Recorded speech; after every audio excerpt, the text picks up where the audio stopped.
የጎለበተ የሰራተኞች አቅም ለአንድ ሀገር እድገት የሚኖረው ሚና ቀላል የሚባል አይደለም። ነገር ግን የአየር ንብረት ለውጥ፣ ግጭቶች፣ የቴክኖሎጂ መስተጓጉሎች፣ የኢኮኖሚ መናጋትና ሌሎች በዘርፉ ላይ ጫና እየፈጠሩ ያሉ ጉዳዮች ናቸው። በዚህ ተለዋዋጭ የዓለም ሁኔታ ውስጥም የዜጎችን ተጠቃሚነት ለማረጋገጥ በሚያስችሉ የትምህርትና የቴክኖሎጂ ተደራሽነትን በማሳደግ በርካታ ዜጎች የስራ ዕድል ተጠቃሚ እንዲሆኑ ለማድረግም እየተሰራ ይገኛል እንደ ሀገር። ይህም በውጤት የሚለካ ነው። Yet this time also presents extraordinary opportunities. አሁን እየገጠሙ ያሉ ፈተናዎች የትምህርት ተደራሽነት፣ የቴክኖሎጂ እድገት፣ ፈጠራ፣ የባህል ልውውጥ፣ ለዓለም አቀፍ ገበያ ለአዳዲስ የኢንቨስትመንት ፍሰትና ቀጣይነት ያለው እድገት እንዲኖር ጥሩ እድል እንዲፈጠር አድርጓል። በሰራተኛው በአሰሪውና በሰራተኛ ማህበራት መካከል የተፈጠረው የሶስትዮሽ ግንኙነት ፍትሃዊ ውድድር እንዲኖርም አድርጓል። ሀገራዊ ለውጡን ተከትሎ በኢትዮጵያው ጠቅላይ ሚኒስትር ዶክተር አብይ አህመድ ቁርጠኛ አመራርነት በኢትዮጵያ ተቋማዊ ለውጥ በማድረግ መሰረታዊ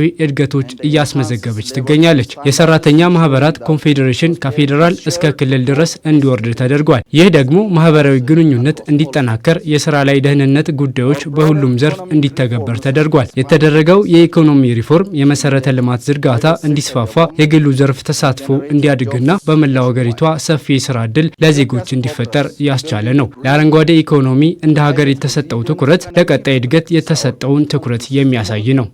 Forward looking growth. የሰራተኛውን የስራ ላይ ደህንነት ማስጠበቅ፣ ሰራተኛው የክህሎት ባለቤት እንዲሆን ምቹ የስራ አካባቢን መፍጠርና ሴቶችን ማብቃት ተችሏል። በተለይም ሀገራዊ ለውጡን ተከትሎ የተደረጉ ሪፎርሞች ፈጣን የኢኮኖሚ እድገት እንዲመዘገብ ከማስቻሉም በተጨማሪ በርካቶች የስራ ዕድል ተጠቃሚ እንዲሆኑ እያደረገ ይገኛል። ኢትዮጵያ ለሰራተኛው መብትና ደህንነት በአስተማማኝነት ለማስጠበቅ ሕጉን ከማሻሻል ጀምሮ የተለያዩ እርምጃዎችን መውሰዷ በዓለም አቀፉ የሰራተኛ ኮንፌዴሬሽን ዘንድ ተመራጭ እንድትሆን ያደረጋ ሲሆን እየተመዘገበ ላለ ለውጥም ድጋፍ ይደረጋል። Over the last decade, Ethiopia achieved significant economic growth, averaging around 10% annually. ኢትዮጵያ ባለፉት የለውጥ ዓመታት ፈጣን ኢኮኖሚያዊና ማህበራዊ እድገት አስመዝግባለች። ብሔራዊ ለውጥንም አድርጋለች። የአፍሪካ ህብረት መገኛም ነች። ለዓለም ፖለቲካ የዲፕሎማሲ ማዕከልም እንዲሁ። በዓለም ዙሪያ ለሚደረጉ የሰላም እንቅስቃሴዎች በአፍሪካም ሆነ በዓለም አቀፍ ደረጃ ኢትዮጵያ የመሪነት ሚናውን ስፍራ ትወስዳለች። ለዚህ ሁሉ ስራ ታዲያ ድጋፍ ማድረግም ይጠይቃል። ለህዝቦቿ ተጠቃሚነት እየሰራች ያለውንም ስራ መደገፍ እንዲሁ። And workers worldwide. ልማትን ይበልጥ ለማፋጠን ፍትሃዊ ውድድርን ለመፍጠር እና ሰላማዊና የበለጸገች ኢትዮጵያን ለመገንባት በሚያስችል መልኩ ተልእኮውን ለመወጣት የኢትዮጵያ ሰራተኛ ማህበራት ኮንፌዴሬሽን ጥረት እያደረገ ነው። በተለያዩ አጋጣሚዎች እንግዲህ ኢንዱስትሪ እየተስፋፋ ሲሄድ የኢንዱስትሪ በተለያዩ ሀገራችን እየተስፋፋ ሲመጣ በዛውም ልክ ደግሞ ቻሌንጆች ሊመጡ ይችላሉ። ቻሌንጆቹን ግን በጋራ በመሆን የሰራተኞችን መብት የሰራተኞችን ጥቅም ማስጠበቅ የሚቻልበት አሰራርም ስለሆነ እነዛን በጋራ በመሆን እየተፈታ ችግሮችን እየቀረፈ እንገኛለን ማለት ነው። ችግሮች የሉም ማለት አንችልም ማለት ነው።